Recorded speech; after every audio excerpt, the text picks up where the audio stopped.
తెలంగాణ ఎన్నికలను BRS Congress BJP నేతలు అత్యంత ప్రతిష్టాత్మకంగా తీసుకున్నారు. కొందరు నేతలైతే గెలుపు ఓటములను జీవన్మరణ సమస్యగా భావిస్తున్నారు. దీంతో ఎన్నికల ప్రక్రియలో నోట్ల కట్టల ప్రవాహ ఉధృతి పెరిగిపోయింది. నామినేషన్ల సమయానికే డబ్బు సంచులు ఖర్చయిపోతున్నాయి. టికెట్ ఖరారైన నాటి నుంచి ఫలితాలు విడుదలయ్యే వరకు అభ్యర్థుల ఖర్చు అంచనాలను మించుతుంది. కొన్ని చోట్లయితే అభ్యర్థుల ఖర్చు మూడంకెలను చేరుతుందంటే ఎన్నికలు ఎంత ఖరీదుగా మారాయో ఇట్టే అర్థం చేసుకోవచ్చు. మొత్తానికి తెలంగాణలో ఓట్ల పండగకు ముందే నోట్ల పండగ మొదలైనట్లు కనిపిస్తోంది.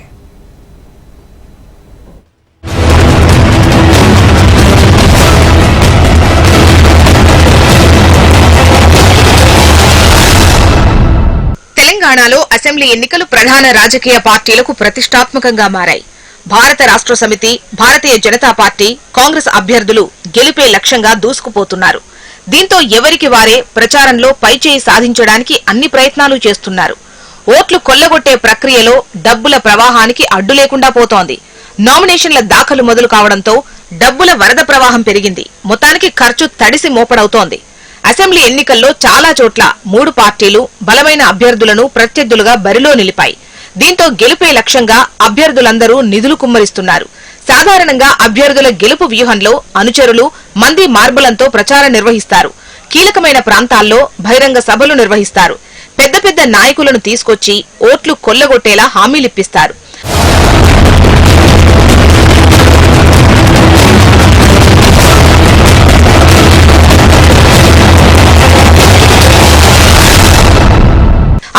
పోలింగ్ ప్రక్రియలో అత్యంత కీలకమైంది పోల్ మేనేజ్మెంట్.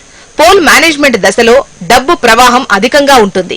బస్తీలు, గ్రామాల్లో కీ ఓటర్లు అంటే ఓటర్లను ప్రభావితం చేయగలిగేవారు, గ్రామ పెద్దలు. వీరికి ఆయా పార్టీల నుంచి ప్రత్యేక ప్యాకేజీలు అందుతుంటాయి. కింది స్థాయిలో ఓటరు పోలింగ్ బూత్ కు తీసుకొచ్చి ఓటు వేయించే బాధ్యత కీ ఓటర్దే. అందుకే పోల్ మేనేజ్మెంట్ దశలో డబ్బు ఖర్చు ఎక్కువగా ఉంటుంది. అలాంటిది ఈసారి తొలి నుంచే ఖర్చు కోట్లకు చేరుకుంటోంది. తెలంగాణలో జరుగుతున్న ప్రస్తుత ఎన్నికలు అత్యంత ఖరీదైనవిగా రికార్డు బ్రేక్ చేయబోతున్నాయని పొలిటికల్ వర్గాల విశ్లేషణ. రాజకీయ పార్టీలు ఆర్థికంగా బలమైన అభ్యర్థుల ఎంపికలో పోటీ పడితే ఇప్పుడు అభ్యర్థులు ఖర్చు పెట్టడంలో పోటీ పడుతున్నట్లు ప్రస్తుత పోల్ ట్రెండ్ చూస్తే అర్థమవుతోంది.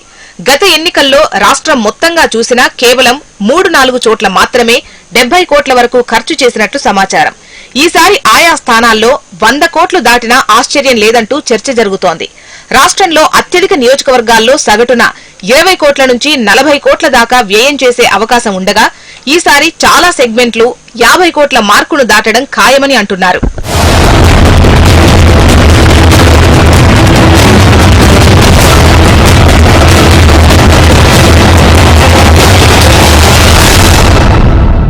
నియోజకవర్గంలో ఏమాత్రం బలమున్నా రెగ్యులర్ గా 4 నోట్లో నానుతున్న నాయకుడు ఎవరైనా ఉంటే వారిని బుట్టలో వేసుకుని పార్టీలో చర్చించి వారి మద్దతు సంపాదించాలని అన్ని పార్టీల అధిష్టానాల ఆదేశాలున్నాయి.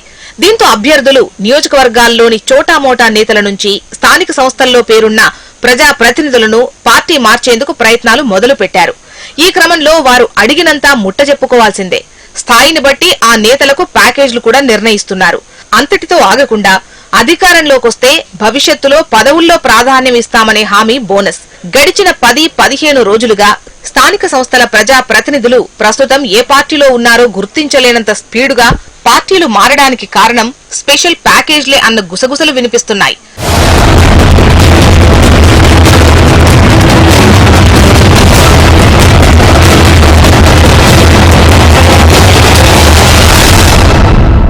సర్పంచ్లకు వారి సామర్థ్యాన్ని బట్టి 3 నుంచి 5 లక్షల రూపాయలు, కౌన్సిలర్లకు సగటున 5 లక్షలు, మాజీ సర్పంచ్లు, మాజీ కౌన్సిలర్లకు 1 లక్ష నుంచి 2 లక్షలు, జెడ్పీటీసీ సభ్యులకు, ఎంపీటీసీలకు, కార్పొరేటర్లు, మున్సిపల్ చైర్మన్లు, వైస్ చైర్మన్లకు 10 నుంచి 15 లక్షల దాకా ఆఫర్ చేస్తున్నారని సమాచారం.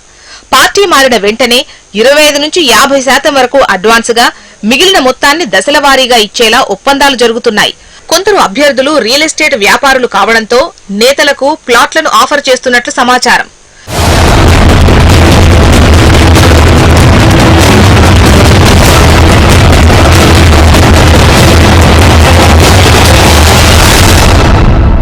నేతలకు గాలం వేసి వారిని ఆకర్షించి పార్టీలు మార్పించడం ఒకెత్తైతే సభలు, సమావేశాలకు జనాల్ని సమీకరించడం మరో ఎత్తు.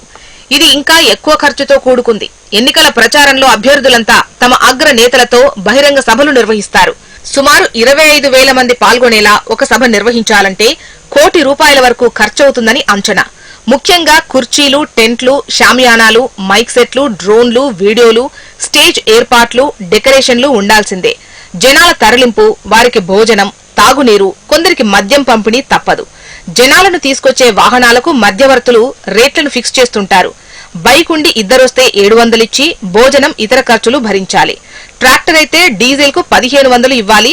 దానిపై 25 మందికి తగ్గకుండా తీసుకొస్తే 15,000 చెల్లించాల్సి ఉంటుంది. ఎన్ని వాహనాలు అనేది ఇక్కడ లెక్క. ఆ మేరకు చెల్లింపులు చేయాల్సిందే. ఎన్నికల సభలు మొదలైనప్పటి నుంచి కొందరు వాహనదారులు జన సమీకరణే పనిగా పెట్టుకున్నారు. ఇలా ఒక్కో పబ్లిక్ మీటింగ్ కు సుమారు ₹1 కోటి దాకా సమర్పించుకోవాల్సిందే. మొత్తంగా పోల్ మేనేజ్మెంట్ ఇంకా చాలా దూరంగా ఉన్నా ఇప్పటికే నోట్ల వరద నిరాటంకంగా పారుతుండటంతో కోట్లు కరుగుతున్నాయి.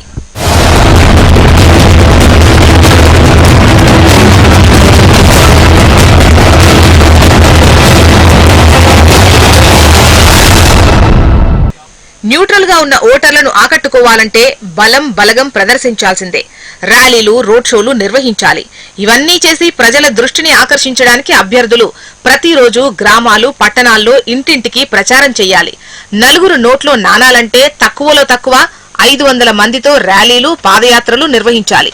ఈ విధంగా వచ్చిన వారికి ఒక్కొక్కరికి 500 నుంచి 700 వరకు నగదు ఇవ్వాల్సి ఉంటుంది. దీంతో పాటు ఉదయం టిఫిన్, 2 పూటల భోజనం, తాగునీరు, మద్యం పంపిణీ చేయాల్సి ఉంటుంది. అయితే ఇదంతా బయట నుంచొచ్చే లీడర్లు, కార్యకర్తల ఖర్చయితే ఇక సొంత పార్టీ నేతలను కాపాడుకోవడానికి కూడా అదే స్థాయిలో ఖర్చు చేయాల్సి వస్తోంది.